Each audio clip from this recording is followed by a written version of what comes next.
Hello and welcome to The Birth of a New Dimension. So my name is Aurora, and the birth of the new dimension that I'm referring to is what happens when the formerly divergent realms of spirit and matter, and we can also replace the word spirit with pure energy or pure consciousness or abstraction, becomes completely connected to and communicative with matter. So matter is slowed down light. I like to say it is light that has the privilege of going slower than the speed of light. And it is condensed light. It's condensed into this level of density that we know as the physical world. And I say this all the time. The material world comes from matter, the root word, meaning mother. That this is like the womb or the parent. And out of this parent becomes the emanation of the child, and the child is the next level of experience that we are having. So we've been consciousness submerged in this dense level of matter, material world, for a certain amount of time. And now it is the time when we get to emerge from that level of consciousness experience and have a new expanded experience in exactly the same way that a little infant that is developing in its mother's womb is constrained, and it's in there to be protected and nourished so that it can develop, but it can't really walk around on its own, and it can't really stretch out fully, and it can't do all these different things, or eat on its own or breathe on its own. So this is the whole idea, that our consciousness is now being able to emerge into a new expanded level of reality and a new experience where there's greater degrees of freedom. And this is math talk also, because this is what I say when I talk about my flying rainbow lasagna. So hello, welcome. If you're new to these radio shows that I do, or to who I am, what is Aurora all about? So I'm a star person. I'm an emanation from the stellar network, like pure consciousness. And I came into this human physical body when the previous occupant of this body died. And the portal, or the genetic oscillation dance that has allowed me to be in this body, is a shape that I invented and that I have called the flying rainbow lasagna. So the flying rainbow lasagna is a dance that you do with your DNA. And when you do that dance, it folds and twists and morphs the DNA pattern into a new shape that hasn't been invented before this shape. And that is an exciting thing, because it means you get to rearrange events. Your DNA is not just a blueprint that determines the shape of your physical body or your cellular structure. It is also a blueprint for events or structures of reality, like edifices of experience in structured reality. So yeah, it's not something that is just set in stone. This whole idea of genetic fatalism, that you are fated to experience certain things like diseases and that you can't avoid them, all of that is totally erroneous. That science is now understanding that there's a thing called epigenetics, the code that rules the code, meaning that DNA and its blueprint is like the raw materials or basic starting point of what then is expressed. It's like you take the musical score of, that some composer has written, but you as the musician and the performer get to do a great deal in terms of how you interpret that score. And you can emphasize certain things and even not play other things that you might like. You might be like, oh, that note doesn't really sound or feel good there. I'm not going to play it. And that note might be a disease like cancer or diabetes or whatever you don't want to experience. But it's not just diseases or physical malformations of your body that DNA determines. It's also experiences in reality. So you can choose not to play the melodic portion of the song that means that you drive your car off a cliff, or whatever, get exploded by a bomb, or any of these events that you would say are, oh, that's distasteful, I don't want to experience that. So we actually have a great deal of aesthetic choice, or like freedom of expression, in how we utilize our DNA, how we express our consciousness through DNA, that we're not merely automatons fated to experience the things that are written for us, or like hapless ping pong balls just bouncing around the time field. That's not what we are. And I think that there's a lot of human culture, like writing music, poetry, expression that depicts human life like that, and that there's this very destructive basic premise of, oh yeah, you're just not in charge of your own life, and life's just a pile of crap. Like, that's not true. So wait, brief pause while I save my work. In fact, not only is it not true, it's erroneous. I would say that it's a little bit of an excuse or a justification for mediocrity. If I'm here in my studio, I'm a painter, I'm looking at my paintings right now. I'm responsible for everything that I paint on a panel.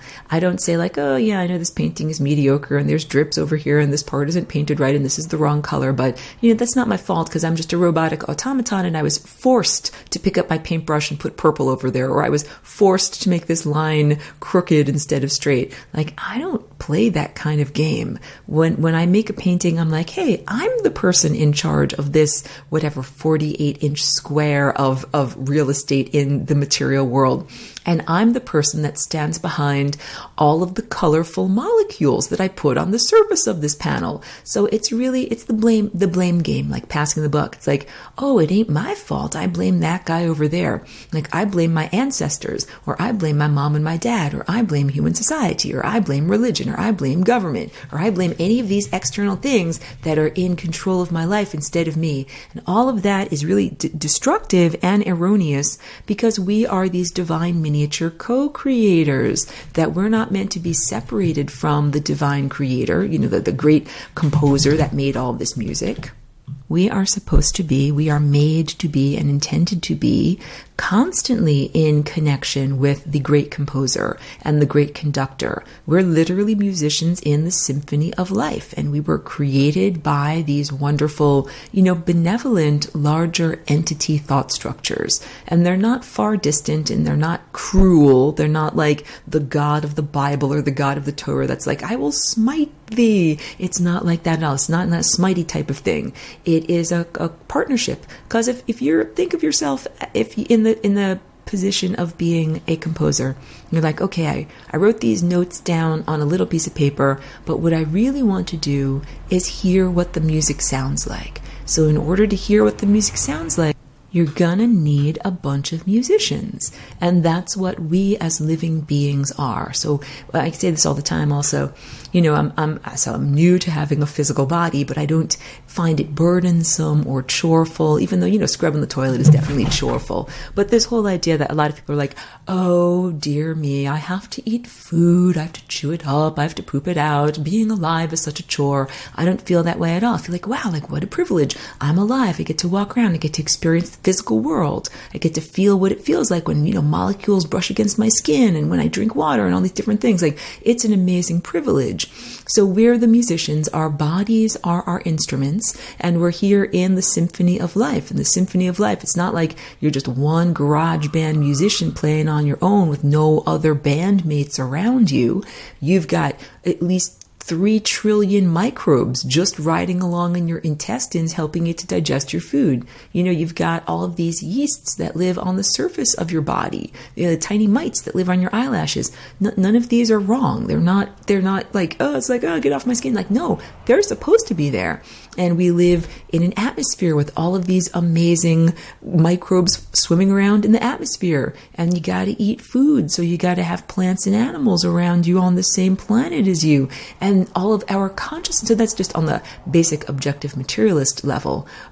We are connected to our environment, and we need nourishment from our environment. And we in turn send out emanations that nourish our environment. But then we're also connected on a consciousness level, or a purely energetic level. And so that's the idea of ethics, like interdimensional ethics, and how we affect one another. So if we could look at the example of a guitar that has 6 strings on it, if you pluck the string that is, furthest to one side, the string that is on the other side, even if you don't touch it physically, it vibrates sympathetically. And that's what it's called in music, sympathetic vibration. That stimulating one particular string or creating a vibration creates a complementary vibration in other strings that's their response just to being in proximity to that original vibration. So we're all doing this to one another all the time. Your DNA are like vibrating guitar strings or like piano strings. They're very complex. We have many of them inside of our bodies. And we're constantly emitting this wonderful music. And that music is affecting all of the other life forms around us, and we in turn are being affected by the emanations of all of the other life forms around us. We are musicians in a symphony. We send out music, and our ears or sensory apparatuses also listen to the music of other animals, plants, consciousnesses, the planet, the stars. So yeah, you're not just swimming around in your own private kiddie pool of consciousness, even though it might feel that way because of what I jokingly refer to as the squashing, the genetic degradation. What happened about 10 or 20,000 years ago to humanity on Earth was a sudden and devastating degradation of the behavior and potential and expression power of DNA. That human DNA was changed. It's like the system got hacked, and we changed from being incredibly healthy, incredibly genius level, intelligent, sophisticated beings that ate pure sunlight. Like this is what like my origin. If you'd be like, Aurora, like what's it like where you come from? Like, yeah, we don't shop at the grocery store. Like that level of consciousness is direct connection to the stellar network without the need for any intermediaries. So not only are there no mythological intermediaries, rather, like an angel or a saint or a Jesus or a Jehovah or something that intercedes and it says, I'm not God, I'm the conduit to God. Like I'm going to relay your messages back and forth, and you have to speak through me. Like there's no intermediary in terms of consciousness, and there's no intermediary in terms of energy. Like right now we have plants and chloroplasts as the necessary intermediaries to catch photons, which are literally thoughts coming from the stellar network, and turn it into food that we can actually eat, like starches and sugars. So where I used to live in Humboldt County, that's, Northern California, we had a lovely apple tree at the end of my driveway. And I used to say, here on my radio broadcasts, that apple tree would think all year long in conjunction with the sun and the stellar network about growing fruits and, also growing more tissues and leaves and, cellulose and everything like that. And then at the end of the year, I could climb up that tree and get the wonderful thought forms that are called apples, and I could eat them with some nice good almond butter or put them in my juice, whatever. So now I've moved. I live in a different location now. I live in Southern California. But we have around our neighborhood beautiful citrus trees. And even though it's January right now, this time of year, everything is still like very vibrant and blooming and giving off beautiful fruits. And so I can walk around my neighborhood and I can pick an orange off of the tree. And I understand that that orange is a thought form that was originally emanated as like a potential in the form of pure light. Pure information. Like think about a fiber optics cable here on Earth. That's a cable that carries information that's in the form of light. And that is what photons are. That's what the emanations from the stars are. And the stars, I've said this too, are not dead, nuclear furnaces floating in the sky or random things that just kind of emit lots of light and heat and magnetism. No, they are very intelligent, very alive portals of consciousness with a sense of self. And what they send out is intentional. Just like when I paint something on my painting, I put those molecules of colorful paint there intentionally. So the stellar network is sending out all the time these very intentional consciousness emanations that are creative, just like my paint emanations are creative. And when you have a partnership like the chloroplast, that is part of the orange tree that's across the street from me, then the chloroplast catches those thought forms, that information in the form of pure light, and it translates it into an actual fruit that has, sugars and starches that I can put in my body. I gotta grind it up with my flapping, moving mouth parts and put it in my tummy and get the help of all of those trillions of gut microbes to actually turn it into available nutrients for my body. And that's a lot of intermediaries to come between myself and the sun or the stars, and the sun and the stars. That's really like the emanation. That's where we came from. It's the source and it's also the destination. I'm just drinking some water here. So really, That's us up there. Like, there's no difference. There's no distinction between what you see in the sky, the beautiful sun, and all the stars that you are able to see at night. That's all us. And it's a giant neurology up there. That's me. That's my consciousness collective. That's where I come from. I'm a star person. And yeah, so I have lots of funny anecdotes about when I first came into this body, how I tried to eat just nothing but pure sunlight and didn't understand why that wasn't enough to actually make my body go. So I learned, like in the first couple of months that I was here, that we're in an intermediary time where, although it might be convenient to think, like, I'm just going to jump directly to being a light eater and I'll save on my grocery bills. But I've been here for about 16 years. I came here in 2001, and I've had to learn that I'm in transition. Like, the physical form that I'm wearing, that I'm in, that I'm invested in, is in transition. Just like the planet Earth herself is in transition from this present state of embedded in the material world density into a different state that is less dense. The entire planet is undergoing this transformation of consciousness, and of course we as organisms that live on the planet or in conjunction with her journey are also undergoing the same kind of transformation. So it's been a long time. So yeah, I've definitely had to supplement my pure light diet with plenty of physical food. And also I kind of laugh because, my body is very slender, and people often ask me like, oh, are you a vegan or vegetarian? I'm not here to offend anyone else, but no, I'm really not.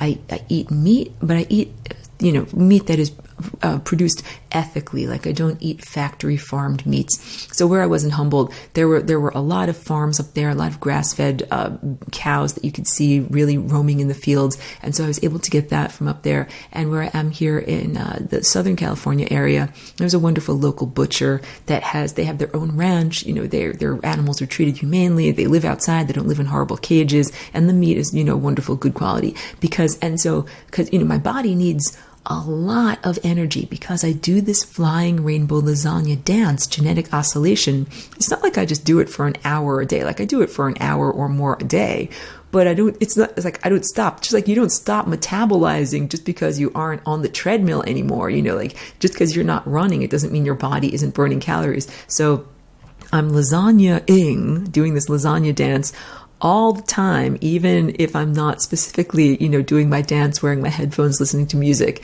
So it requires a ton of energy, more energy than my body can refine out of physical substantive food, even if I ate like 12 sticks of butter a day. And I don't think that would be possible. Like, I think that would definitely give me a tummy ache. So I eat as much as I can of high quality, nutrient dense food that, is in this time of place. But I don't eat sugar. I don't eat refined sugars. And that's in my garage. Hold on a second. Sorry for the noise of the garage there. I don't eat refined sugar, and I don't eat like flour and bread and pasta and a lot of stuff like that. And that's because I'm also dealing with epilepsy as an artifact of the brain injury that killed the previous occupant of this body. So I had to go through a whole adventure of first learning about food, and I ate whatever anybody ate in this time and place. Like, I ate all sorts of sugary stuff, and I even drank caffeine, and I smoked tobacco, and I did when in Rome, do as the Romans do. I totally did that. And then I had to learn after a few years, like, wow, just because people do it with their human body doesn't mean that it's necessarily good for the body, and that there are definitely a lot of things that are not substances that are right for me. It's like alcohol. Like, I can't drink alcohol because that is just not good for my brain. And there's so much sugar in the processed diet that is in grocery stores that I started to learn if I needed to avoid sugar or corn syrup or additives like that, then I pretty much needed to make my own food. So then I used to watch cooking shows a lot too, because I had to learn how to make my own food. So all of that, I've been on a journey of coming to respect the human body and its needs more and more.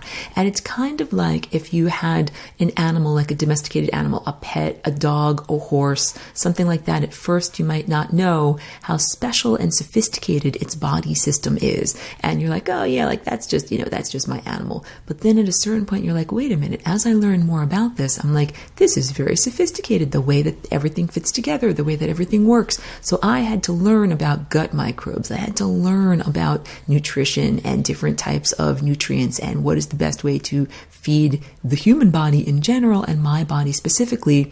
And that was interesting because I also at the same time was learning about organic gardening techniques and how to grow. I grow medical cannabis to help with my epilepsy.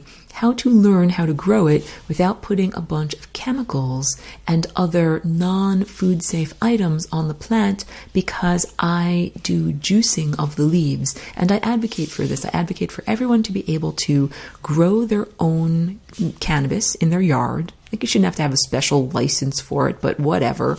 Grow your own cannabis and then be able to juice the leaves the same way you would juice a tomato or wheatgrass or whatever. Put it through your juicer and drink it in the morning. Because raw cannabis juice is not psychoactive. I have nothing against psychoactivity, but I'll talk a little bit about that too. It is not psychoactive. It does not cross the blood-brain barrier. It has not been decarboxylated. So it's literally, there's no way to overdo it. There's no way to drink too much of it or have a bad trip or anything like that. And you can give it to a tiny infant. You could give it to a really old person and anybody in between. And it doesn't go against any other prescriptions or anything else that you might have to take to stay alive. So yeah, I'm a huge advocate for everyone on earth being able to have access to this plant, grow it in your garden, juice it like a vegetable, and that's a big part of what I do for my own health and vitality. Let me do a brief aside here on psychoactivity.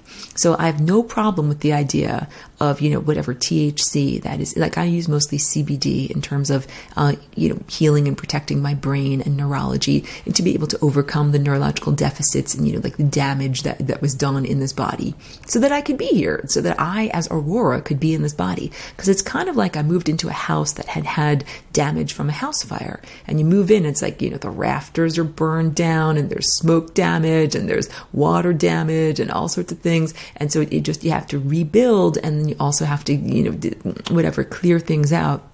So it's been many, many years of clearing and rebuilding and rewiring. So I didn't used to know this word, but now I know the word is neuroplasticity. The idea that if the original circuitry has been harmed or degraded or whatever, inhibited in some way, that different areas of your brain or your neurology can take up the mantle and start doing it anyway. So I had lost my math skills as part of the brain damage. I didn't have math skills when I first came here as Aurora, and I didn't understand or recognize numbers. So when you look at my artwork, and you can check out my artwork, free plug for me, by going to my website. It's flyingrainbowlasagne.com. It's lasagna with an E on the end. And you can check it out and see, like, my artwork is highly mathematical. But I don't necessarily do this math by doing, Arabic numerals, 1 + 1 = 2, even though I have that capacity now. But what I do is inner visualizations that look to me like circles or packets coming together, and doing calculations on that level, like a symbolic level, different than the 1, 2, 3, 4, 5 type of symbols that we're used to learning about in math class.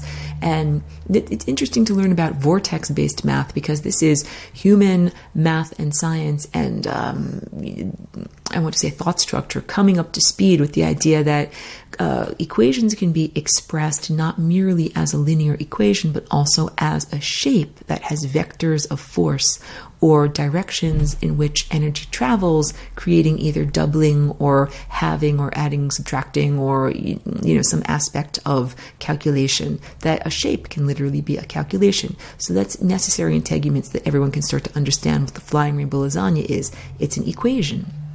It's a paragraph or a sentence or a concept that is written in the language of vibration. And when you put it all together, it has a profound effect, or there are profound implications for what each one of us can do with our physical body. So I've been able to not only be in a physical body, but also heal the physical body that I occupy, because it was like a house that had burned down. There were lots of things that needed to be fixed. So that's, just on the basic level, like to be able to express myself through words, and to do math, and to administrate, and to do all the things that I do, including move my arms and legs and paint paintings.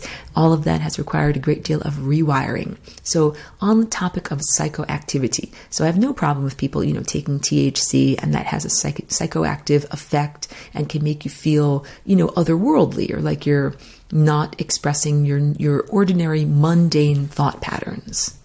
And I don't find that there's anything inherently wrong with that. However, everybody needs to use personal encryption on their DNA and on their consciousness so that if you start to go into these alternate realities or mental planes, or what some people might call the astral plane. It's funny because astral comes from stars, like, it's the same root word.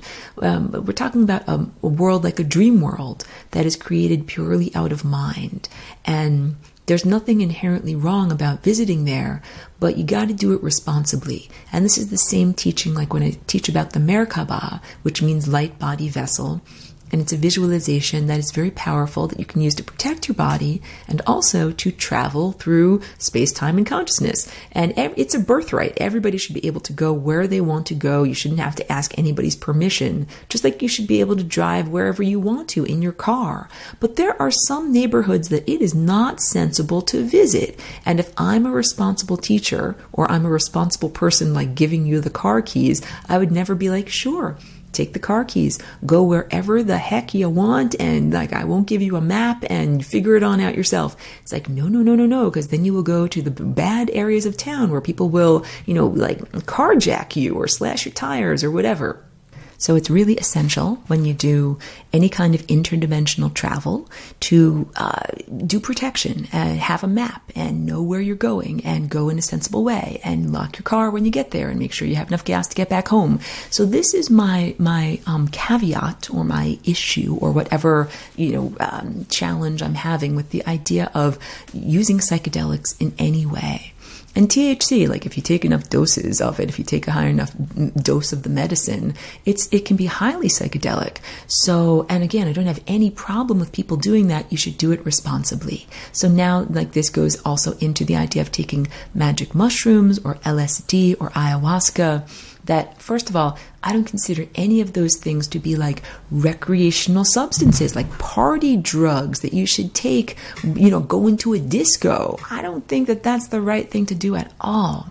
But I do feel that everybody has the right to experiment with their own mind, with their own brain chemistry, to explore these otherworldly realms, do it in a sensible way. So, if I were a parent and I had a kid and it was time for them to start driving the car, I would be like, okay, great. Like, you got to learn about the car. You got to learn how to navigate effectively. You have to learn about learn how to read a map. Learn how to know where you're going and look at street signs. Learn where are the good neighborhoods, where are the bad neighborhoods, and, lock your car. Like when I say that, that's personal encryption. Lock up your DNA. Make sure that you don't get any unwanted entities coming into your DNA structure just because you're taking an augmentation that then makes you vulnerable to their entry. Because it's a form of technology. Literally, taking ayahuasca is a form of technology of consciousness, and it's augmentation. So it means that if you did all of the muscle work, like if you did all the weightlifting in the non-physical world, eventually you would get into that visionary state without having to take any plant substances. It's like that, and that mental visionary state is our birthright. We're supposed to be able to use our higher faculties and to see through time and to do all this different stuff. And so it's not like you need anybody's permission.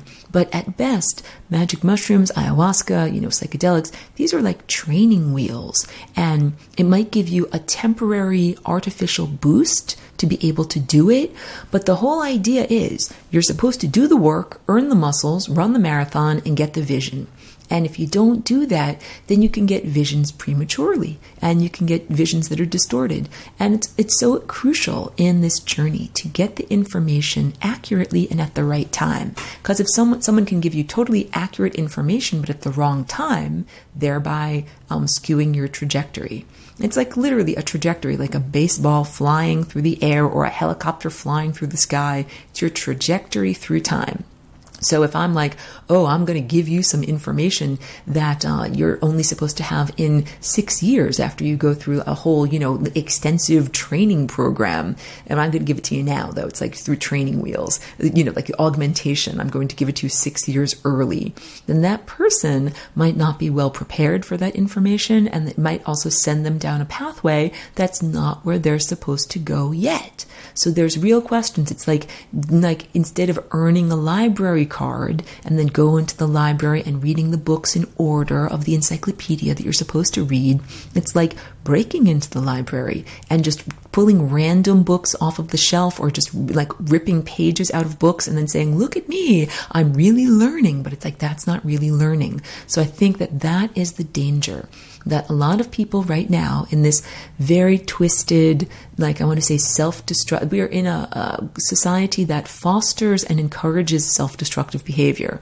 So we're in this world where a lot of people are just like, my mind hurts, get me out of here. Like, I'll take any substance, I'll shoot up anything. I just want to get out of this mental state. And then a lot of people will take a psychedelic in an effort to reach an exalted mental state. And it's not the real way to get there. It's using augmentation. And then here's the real danger. Let's say you take a bunch of magic mushrooms, and then a voice in your head or some deep sense of knowing tells you, like you're a messiah, or you're, like you're God incarnate. And then you come back from your trip and you're like, I'm the Messiah, I am God. Well, the truth is you are the Messiah and you are God. We all are the Messiah. We all are God. Learning that information out of order and without the proper context and without the proper guidance can make people jump to their erroneous conclusions and behave poorly. And so that's what has happened. I'll tell you this also, I say this on my show all the time. You've been everyone. Like, if anyone wants to give you a past life reading or some kind of hypnotic regression so that you can find out who you were in a past life, like, I will save you $5. I will save you however much they're going to charge you. I hope they don't charge you a lot of money for doing that. You don't have to go and get some kind of a session.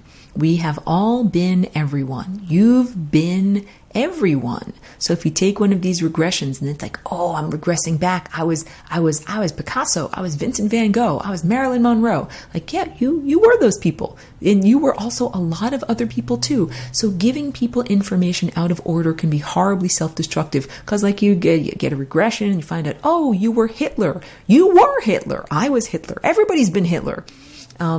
If that's the only information that you learn and that you focus on, and you don't have the context in order to be able to digest or properly apply that information, then it just becomes destructive. So when I'm talking about augmentation or the use of some type of artificial technology, like training wheels of your mind to get to heights that you would not ordinarily be able to fly or jump up to those heights, that's the danger.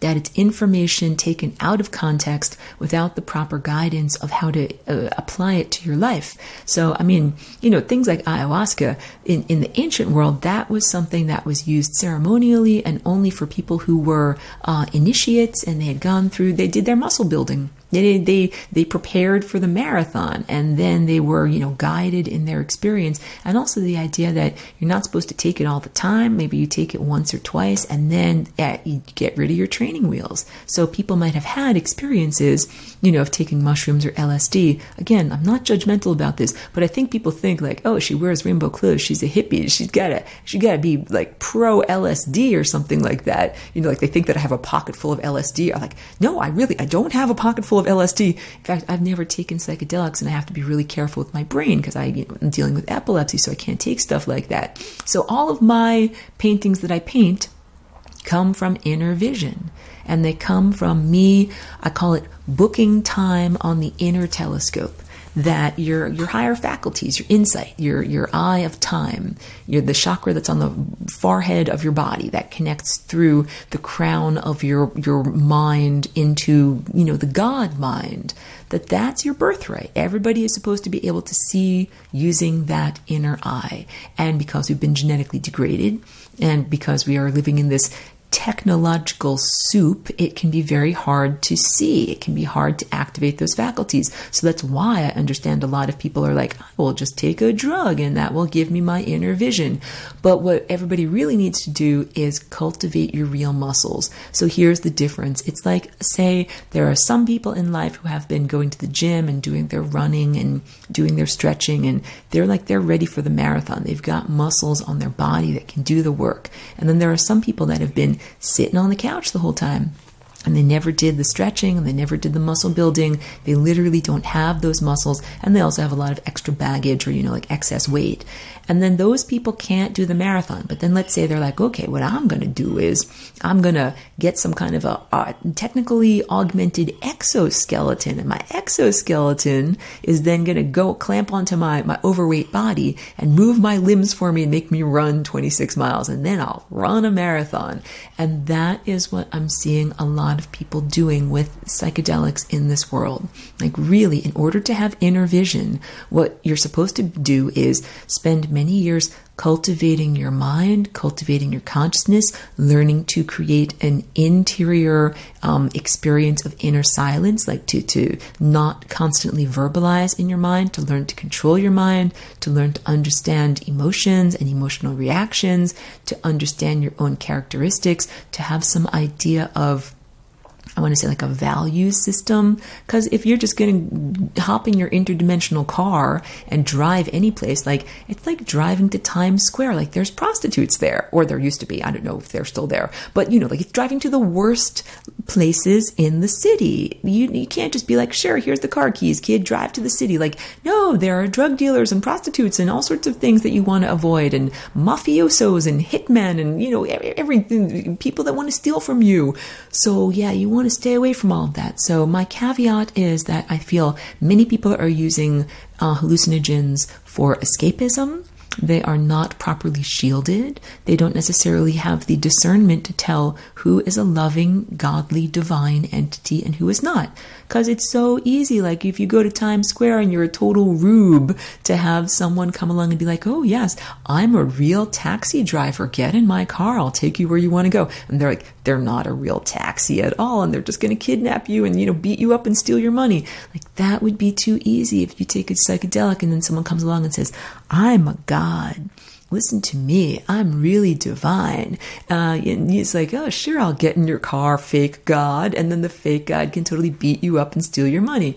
And that's what entity attachment is. That a lot of people go into this vulnerable, porous, open consciousness state in, having a psychedelic experience. And then these totally malevolent, self-serving entities come along and they say, hi, I'm God. Like, let me come into your body. I'm going to blah, blah. I want to blah, blah, blah. Like, if anybody comes along in some telepathic way and says to you, hey, I'm God, let me into your body, you got to be like, wait a minute, if you're God, why do you want my body? What happened to your body? Like, start thinking critically, even though I know it can be hard to do critical thinking if you're having a psychedelic experience, but you really have to ask these questions, like, what happened to your body? Where are you? Why are you there? Because the real answer is, and let me just save my work, hold on. The real answer is that most of these entities that verbalize, that speak to you verbally, that come up to you and they say, hey, like, I'm God, listen to me. Mostly they are just those pesky occupiers of the interstices. They are turds that refuse to flush, or consciousness residue that is smeared around the outer edge of the event horizon, as opposed to having plunged into the next dimension, through the portal of the black hole. That they are stuck. They're stuck on the membranes of time. They're stuck on the interstices. They lost their bodies long ago. They intentionally smashed their guitars on stage. They got rid of their instruments. And now they're like, oh, you have a nice guitar. I want to play it. But it's like, wait. If you want to play a guitar, you got to be in the time field. You have to get born. And in order to get born, that means that you have to conform your consciousness to certain patterns. And your body also has to conform to certain patterns. You can't just be an aberration, a thing that's not supposed to exist. You got to have the correct cellular structure and the correct energy structure and the correct genetic structure. And if you don't have any of those things, then you become a non-viable pregnancy. No offense to anyone that has ever had a miscarriage. I'm not saying that your potential offspring was a monster. I'm saying that potential offspring didn't get the notes right in the symphony and had to try again. And so that's the whole idea, that these malevolent beings intentionally play the wrong notes. They know they're bad musicians. They have no intention of playing along with the symphony of life. That's why they got kicked out of the band. So that's why they don't have guitars. So that's why they're like, wait, I want to play somebody's guitar, like you. I'm going to pretend to be God, and then I'm going to jump inside of your body and play your guitar. None of that is cool. So all of that, I know there was a long diatribe in order to tell everyone my feelings about the use of psychedelics. So I'm not some, moralistic prude that is saying, oh no, like don't drink caffeine, don't eat chocolate, don't dance, don't dance to music, and no.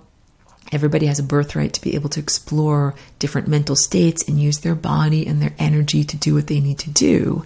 But that you should do it in a responsible way, just like expressing sexuality. Like everybody should be allowed to express their sexuality. It is part of your birthright, but to do it appropriately, consensually, respecting the life force energy and the effect that you're having on the time field by doing what you're doing. So I see a lot, like that's what I'm talking about. There's just so much healing that needs to happen in terms of this society. It's like a very sexually degraded society. Yeah, so ideally, if you wanted to achieve a psychedelic or visionary mental state, you wouldn't have to take a bunch of drugs. What you could do is eat the right food, ingest a bunch of sunlight, live away from electrosmog, like the unmitigated EMF fields, spend time meditating, spend time doing the proper self-cultivation exercises, because I don't mean like CrossFit. I don't mean stuff that's just about muscle building. I mean actually cultivating the body to be in these proper divine patterns of energy. So there are some exercises that really help people to do that. And to not have to be a part of the mundane thought structure that we often have to be a part of in order to earn money. So it's like going into a state of bliss. How do I do the flying rainbow lasagna? Because the flying rainbow lasagna is like having a psychedelic experience, but not one that is induced by taking a substance. It is induced through willpower and also fostering that creative activity. So I'll use making artwork as an example. It's hard to make artwork, and what makes it easier is having an edifice like a studio. And if you have your studio or whatever is your thing, to do yoga or to do exercise, having a place that is a physical location dedicated to that place helps. Because when your body goes into that edifice, it knows, oh, this is the room where I do this activity. So it's like you go into the room, you're like, oh, this is the room where I do my writing of poetry, or where I do my meditation, or where I do my yoga, or where I do my painting. So for me, it's painting. So when I go into my studio, my body knows like, oh, it is now time to paint. And what I do is I cultivate my levels of consciousness to be able to go into this higher or visionary state, without having to take, it's very impractical to take ayahuasca every day, but I do my painting every day. And I dance like a flying rainbow lasagna every day. So it's kind of like something. Being creative is a miraculous activity, and it's something that none of us should take for granted. If you are writing a song, writing a poem, painting a painting, whatever it is, creating something new, that's a miraculous activity. You're like a divine miniature version of God, the great composer, creating a little thing here. And it's what we're meant to do. It's a very, appropriate and divine activity to be doing. How do you do it? How do you do it? It ain't easy. Like there's a reason why there's a lot of cubicle dwellers, driving to work with their briefcases and coffee every day. It's like that. It's hard to get into this mental state of being able to create something new that hasn't been created before. So, having an edifice to do it and doing it every day, because it's just like training your body. If you walk every day, then your muscles are like, okay, we're ready to walk. So if you do it's your practice. You do your practice every day and cultivate it, and each day builds on the foundation of the previous day, so that any creative activity, if it's, painting or if it's music, what you practiced and played and did the day before, that is like the fuel for what you're doing the next day. And each day is like, a footstep on the journey. So it's like you don't just start from a totally stopped position, and then try to jump over the high jump, as an athlete. You take a running leap. You run, and then you jump and make a big high jump. So in terms of making some creative project, you got to get creative momentum. That's what I mean. Like, you do it every day. So, you do sketches, you do preliminaries, you do color studies, you make drawings, you even like looking at things. You look at things, you look at paintings, you look at drawings, you look at flowers and the way that things are colored and formed. And then all of that goes into the soup, and then you begin to express yourself. So getting into a visionary mental state is not just something like snap your fingers, get into a visionary mental state. I think that's why people take a substance to get into that mental state, because it's actually way more difficult and way more expensive in terms of time, energy, and what this society rewards. Like, most people have to be like, I have to go to my mundane job and work there and use my mind in a certain way for 8 hours a day. Then I'm free to go home at the end of the day and do what I want to do with my mind. But you just spent 8 hours a day using your mind in an uncomfortable way. So a big part of this is, it's like being able to flow from moment to moment. Like, I feel like doing this, now I feel like doing this, now I feel like doing this. Because most people are carrying the briefcase and the coffee and going to work every day, and they don't get to flow from moment to moment. So that's a big part of it. And also, I'll tell you, our society is set up intentionally to constrain mental activity, to make it hard to get into those visionary states. It's intentional. You're not going to just go into a visionary state, after you get home from work at 8 p.m. or, on the weekends and holidays.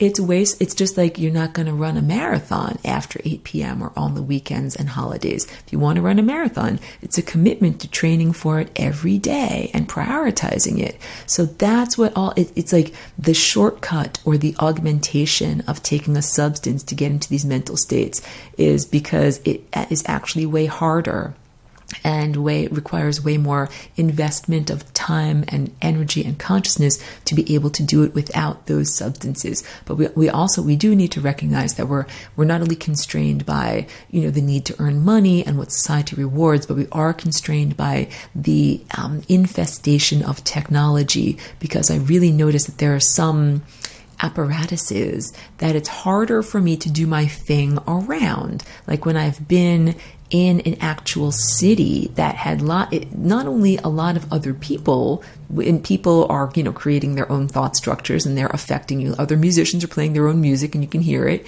but also, just tons and tons of uncontrolled electromagnetic signals from Wi-Fi and wires and there's just so much going on that it's very, very difficult to get to those mental states. And that's why beings like Sasquatch, beings of pure consciousness, virtuosos of the consciousness world, they stay far away from cities. They're like, that place stinks. Literally, it psychically stinks. It smells bad. It feels bad to be there. So I myself have a limited shelf life of being able to be in a giant uncontrolled megalopolis. And I really find that in order to think clearly and do these creative acts, it's necessary for me to be in places that have, much more of less population and more of a natural world, more of a connection to the natural world. So that's a big part of it. When I tell you about where I come from, and I can remember what the society of Atlantis, the antediluvian sophisticated worldwide culture, was like before the genetic squashing. So it's not just like, we didn't eat physical food, we just didn't do anything. Like, no. We did stuff, because you have to do sun gazing, but it's not just sun gazing. It's also the idea that the environment, what we made around us, fed us. So here in my household now, I have a refrigerator. It's like 6 feet tall and it holds all my food, and we spend a lot of energy keeping things cold so that we can eat that food. But in another time and place, the edifices were like giant crystals. Like, imagine a giant 6 foot tall rose quartz crystal that was part of the infrastructure of your household. Like, just like we wouldn't consider having a house, a civilized house, without a running refrigerator. In a different world, we would not consider having a civilized house without these incredibly large crystals that are, containers for energy and also conduits for energy to flow through. And in the same way that a Zen garden, like the Buddhist wants to create a peaceful garden, that the act of creating it is peaceful, and then you can sit there in meditation and feel that peace reflected back to you. That the environment literally feeds a sense of peace. It's like the antithesis of living in Los Angeles or some giant megalopolis. It's the same way with that antediluvian society, that everything was structured like a Zen garden. To be a beautiful, harmonic, and peaceful environment, you put peaceful energy into the environment, and then the energy reflects back into you. So it's not just the question of, oh, you just didn't eat food, like nothing went in. Food was consumed, but the food was the food of beauty, like beautiful sights, beautiful feelings, beautiful edifices or arrangements around us. And we right now, aesthetic arrangements, right now we live in a world that is very not aesthetic. Like the cities are ugly and things are just put together in the cheapest, most brutal, convenient fashion, that just to get things done. And that not only doesn't feed the body, the human body, but it literally degrades it. It is degrading to the biology and energy centers, and like it's not by accident or coincidental that a lot of people are facing infertility, especially people that live in places like New York City. It's because that place is not harmonically friendly to being able to conceive life. The process of conception is a miraculous thing that happens that is kind of like, you could call it geometry, but it's like that perfectly formed vibrational pattern being expressed through the genetic material of two partners, and that leads to life, and it's a miracle. It's not by accident that it's really hard for a lot of people to conceive of a baby in the totally disharmonic structure of a city. There's lots and lots of infertility. So it's not just like, oh, pollution, like you're breathing in too much diesel fumes or something like that, or like there's too much, dust on your food. It's not that type of pollution, although that doesn't help. Glyphosate, is a terrible contaminant that is in the food supply. It's not just that. It's the pollution of the energy field, that it is making it hard for people to actually come together and conceive new life, which is, using harmonics to create a benevolent energy field for a new little baby to come in. Yet that doesn't happen. So we have infertility, but the infertility is also saying, like, this is not a garden that is a good place for a seed to grow. There's a reason why babies are not being conceived easily through natural means in, places like New York City, because that's not really a good place for babies to live. And, where's a good place? And everybody in our society knows this. They're like, oh, why raise a child in the city? Shouldn't they have a yard where they can play and run around and not be in, atmosphere where that's full of diesel fumes? But it's more than that. It's the idea of being able to be free and to be unencumbered and to grow in an environment that feeds you as a person. So yeah, this place like New York City, Los Angeles, like these are not environments that are suitable for most life forms. There are dogs that have anxiety because they live in New York City. Like, that's because dogs are supposed to be able to run around and feel grass and not be stressed out because they're exposed to traffic and loud noises all the time. Like, the city is incredibly loud and chaotic. And of course, it makes horses feel stressed out. It makes dogs feel stressed out. It makes humans feel stressed out. But humans put this glamour, this, veneer, this vanity layer on top of the harmful after effects of living in a city. They're like, oh yeah, but if you live in a city, like, there's status to being there, and like you're a cool person and you get to eat out at restaurants. Like, so they make it seem like, oh, it's desirable and good, and you got to pay a lot of money for your rent. But it's like, you pay a lot of money to live in an incredibly energetically polluted place that is not good for your biology or your emotions or your spirituality. So that's another thing. If you're like, okay, like I want to achieve a visionary experience or have a psychedelic experience, naturally living in a city, like that ain't gonna happen. That whole edifice and structure of the city is designed to prevent your consciousness from raising up into ecstatic levels. Now I'll do a contrast. To contrast that with the idea of an opera hall or a cathedral, one of these harmonically shaped like concert halls where before amplified music and recorded music was invented, people would go to have a transcendent experience. The idea that you could place your physical body in a physical, like egg-shaped room, like it's kind of shaped like a parabola that amplifies the sound and makes it wash over your body. And it's like literally having a sound bath. And that experience of being exposed to those vibrations can give people an uplifted or ecstatic or euphoric experience. Everybody was not taking LSD, but everybody, in some of these religious experiences, people had religious experiences hundreds of years ago when they went to the cathedral and they heard the music and the chanting and the singing that was there, because it fed them from that level. My words aren't working, but I think you're getting the idea that you can go into an environment that is harmonically proportioned, where the vibrations that are emitted there and that your body is exposed to, and that are being amplified, give you an uplifting effect. That just as much as a city dissipates your energy, makes you feel crappy, that going to a concert or an opera in a concert hall or hearing, the music that was performed in churches in an actual cathedral, that there's a reason why people went there, to feel more divine. And that that was the escapism of the time. People lived in a very disease-ridden, very dirty place. I'm thinking like, Europe in like whatever, the 15, 16, 1700s. And that going to a performance in a cathedral or an opera house was escapism, and it gave people a momentary respite from the unsatisfying, not aesthetic world that they were exposed to, and that all of a sudden they were exposed to a beautiful aesthetic world.